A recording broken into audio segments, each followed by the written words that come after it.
Welcome back to The Breakdown with me, NLW.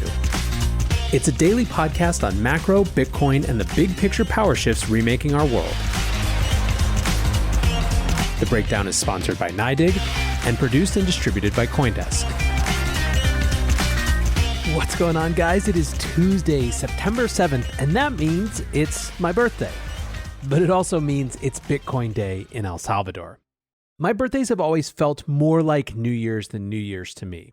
Part of that has to do with so many years of school beginning at the exact same time. And when you're a kid, you mark your age by your grade in school as much, if not more, than by your actual age. Part of it is that I just absolutely love fall. Either way, I find it's a really good time to reflect on where things are, where they've been, and where we'd like to see them go. So for giggles, before we dive into our main topic, I wanted to look back at the last couple years of shows to see what was happening around now. Way back in 2019, I hadn't officially started The Breakdown yet. I was doing a proto version of it, a live stream version called the Crypto Daily 3 at 3, where I would basically do the brief, but live via Periscope and YouTube and Twitch. The main topic of my birthday in 2019 was Libra versus China, the global digital money wars heat up. Libra had been announced that summer, and China had kicked into high gear trying to get their digital yuan efforts accelerated. Last year, my birthday actually fell on Labor Day itself, so I did a reading of a Nick Carter piece called The Crypto Dollar Surge and the American Opportunity. In it, Nick discussed many of the themes that we regularly come back to here around the continued growth of USD-denominated stablecoins and what it might look like for the US to embrace rather than to condemn that emerging infrastructure. Interestingly, these string of September 7th stories line up rather well with today's. They are stories about the way cryptocurrencies, digital assets, and private monies are changing the nature of the state's relationship with money as well. In that, today's banner story is even more significant. Of course, today is Bitcoin Day in El Salvador. Today, in a world first, Bitcoin has become the legal tender of an actual country. So, how did we get here? In June, El Salvador's president Nayib Bukele appeared as a surprise guest during Bitcoin Miami. He was introduced by Jack Mallers of Strike. Mallers had spent the previous few months down in El Salvador, specifically in El Zonte, at a project called Bitcoin Beach. Bitcoin Beach is a community project that in many ways paved the way for El Salvador's Bitcoin law by showing how useful Bitcoin actually was. Stores in El Zonte adopted Bitcoin payments. Youth got paid for jobs in Bitcoin. People were able to save time by not having to take buses for hours to get remittance payments. And during COVID, contactless payments kept people safe, and so on and so forth. Bitcoin Beach had initially been funded by an anonymous Bitcoin whale, but quickly took on a life of its own. To hear more about that story, listen to my episode with Bitcoin Beach director Mike Peterson from June 12th. Anyway, back to Bitcoin Miami, Nayib Bukele, the president of El Salvador, appeared via video statement on the last day of the conference to announce that he was introducing a bill to make Bitcoin legal tender. That bill would pass just a few days later by supermajority in El Salvador's legislature on June 9th and would go into effect a few months later, today on September 7th. Bitcoin would not be replacing the US dollar, which had been official currency since 2001, but would be given equal standing with the greenback. The response of the global Bitcoin community was just about what you'd expect. El Salvador was set to become the world's first Bitcoin nation. This would be an absolutely seminal moment in Bitcoin's history, a chance for Bitcoin to live up to its promise as a tool for economic empowerment that so many of us have been so excited about for so long. And let's be clear about something here. Despite all the controversy that I'm going to dig into next, this is one of the more significant days in Bitcoin's history. The adoption of Bitcoin as an official currency by a sovereign is something that few would have believed 2 years ago, to say nothing of a decade ago at the beginning of Bitcoin's journey. Whatever happens next, this will be an incredibly important historical moment. However, nothing this big happens without controversy. There have been a couple different big lines of controversy that I want to explore, and the first is perhaps the most expected. Let's call it institutional controversy. El Salvador, like any nation, is part of a collection of international institutions that make up the global order in the post-Cold War world. It took just days after El Salvador's Bitcoin bill passed to see how that traditional order, an order which it should be noted exists largely to prop up the global US dollar economic system, would respond. On June 17th, the World Bank rejected a request from El Salvador to help with the implementation around their Bitcoin law. A spokesperson told Reuters via email, quote, "We are committed to helping El Salvador in numerous ways, including for currency transparency and regulatory processes. While the government did approach us for assistance on Bitcoin, this is not something the World Bank can support given the environmental and transparency shortcomings. So this is self-evidently BS. The energy thing is an easy patsy in this situation, but it's the addition of the transparency critique that makes this ring so hollow. Bitcoin's on-chain ledger is massively more transparent than a traditional fiat system. And given that, it's clearly them just saying, yeah, no thanks, we're not touching this. At the same time, the IMF also said that it saw, quote, macroeconomic, financial, and legal issues with the Bitcoin proposal. In July, they went a little farther, publishing a blog post that, while not specifically mentioning El Salvador, was pretty clearly aimed at them. Crypto assets as national currency? A step too far. Here are their main critiques. The most direct cost of widespread adoption of a crypto asset such as Bitcoin is to macroeconomic stability. If goods and services were priced in both a real currency and a crypto asset, households and businesses would spend significant time and resources choosing which money to hold as opposed to engaging in productive activities. Similarly, government revenues would be exposed to exchange rate risk if taxes were quoted in advance in a crypto asset, while expenditures remain mostly in the local currency or vice versa. Also, monetary policy would lose bite. Central banks cannot set interest rates on a foreign currency. Usually when a country adopts a foreign currency as its own, it imports the credibility of the foreign monetary policy and hopes to bring its economy and interest rates in line with the foreign business cycle. Neither of these is possible in the case of widespread crypto asset adoption.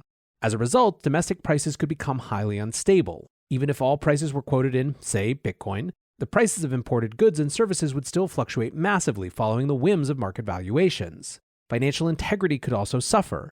Without robust anti-money laundering and combating the financing of terrorism measures, crypto assets can be used to launder ill-gotten money, fund terrorism, and evade taxes. This could pose risks to a country's financial system, fiscal balance, and relationships with foreign countries and correspondent banks.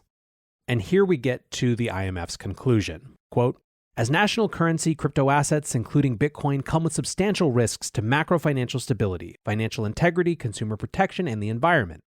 The advantages of their underlying technologies, including the potential for cheaper and more inclusive financial services, should not be overlooked. Governments, however, need to step up to providing these services and leverage new digital forms of money while preserving stability, efficiency, equality, and environmental sustainability. Attempting to make crypto assets a national currency is an inadvisable shortcut. This podcast is sponsored by NYDIG, an institutional Bitcoin firm that sees Bitcoin as a gateway to financial security for people around the world. Find out more at NYDIG.com/NLW. That's NYDIG/NLW. So on top of that institutional skepticism, international investors have also had some skepticism. In July, credit rating service Moody downgraded El Salvador in part because of the Bitcoin bet. They said, quote, having that risky exchange rate volatility is what was trying to be avoided when El Salvador adopted the dollar. This clearly has no precedent.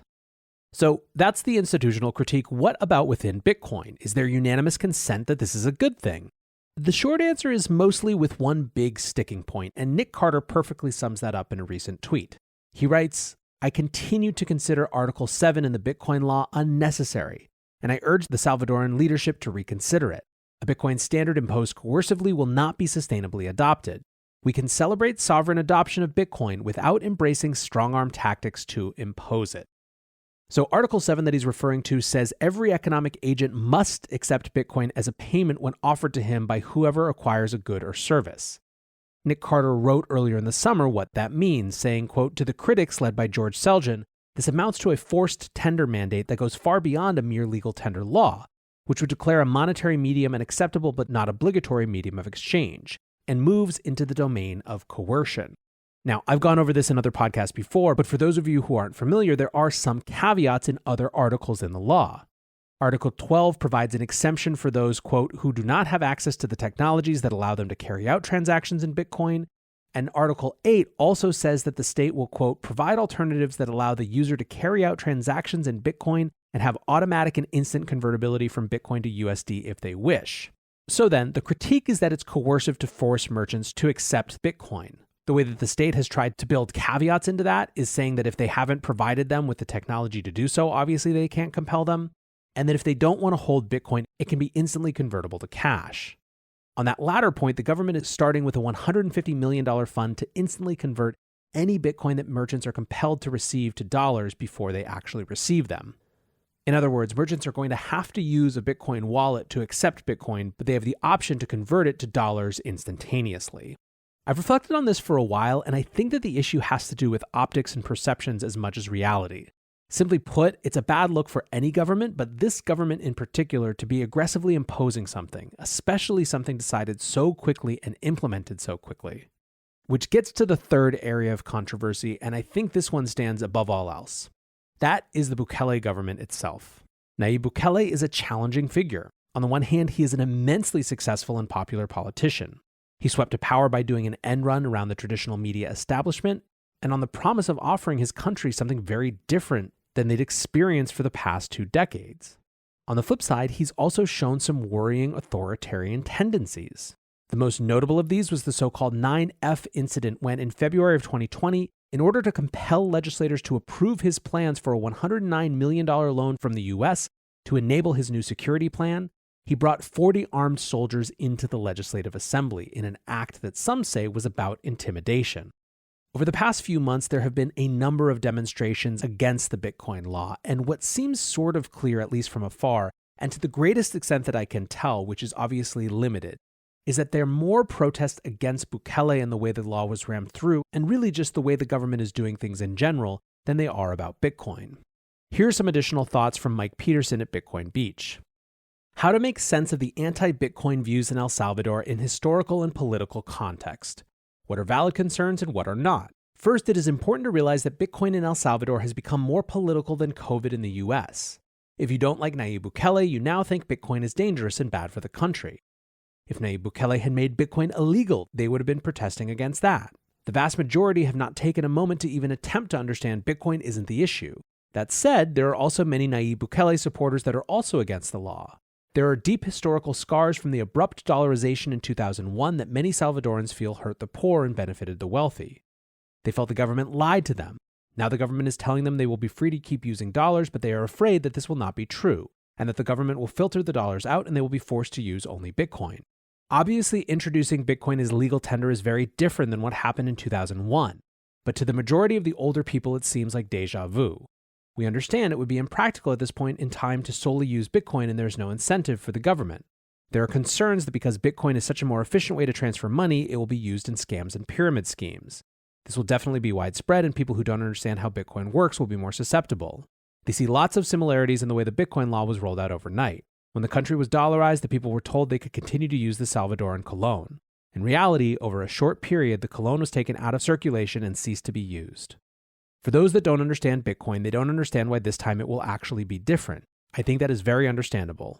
Those who want Nayib Bukele to be hurt by passing the Bitcoin law are fanning these worries even though they realize that there isn't real danger. So that's a perspective from on the ground, although not from an El Salvadoran, from someone who kind of sits in the in-between. I said a few months ago for me that the main thing with Bukele was that, simply put, I was concerned with some of these signs that we were showing, but he wasn't an autocrat yet. And frankly, if that was his intention, he made a strange choice in choosing an uncontrollable money, if that's the direction he wanted to go. But I also said that all would really matter is what we saw over the months to come. Some of that hasn't been great.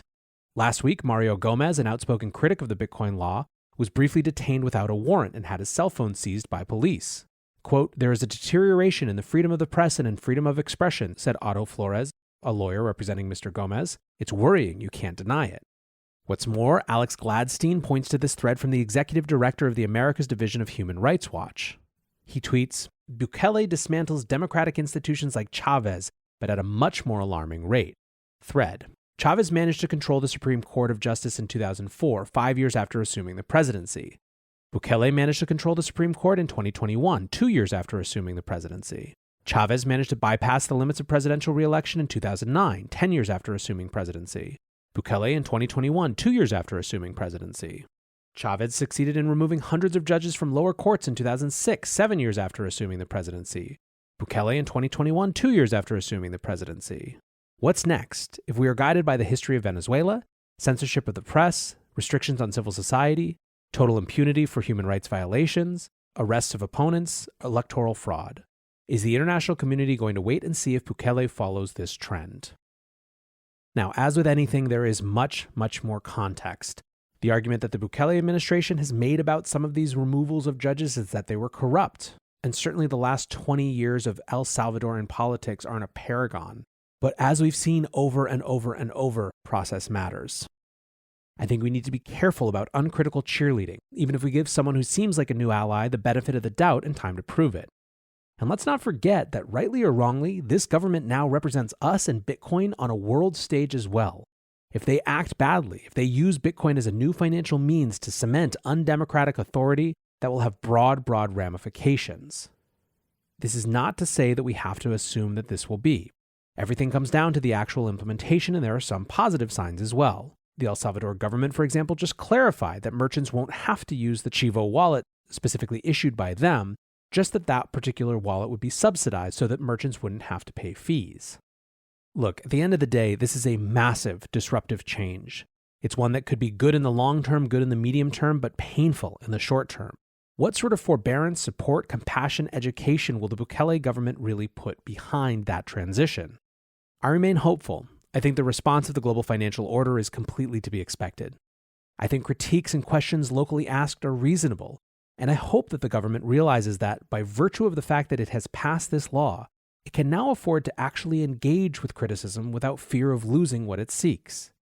I believe, of course, as you know if you're a regular listener here, that Bitcoin can be a powerful force for the people who adopt it. Like I said at the beginning, no matter what, it's a historical moment. Happy September 7th. Happy Bitcoin Day.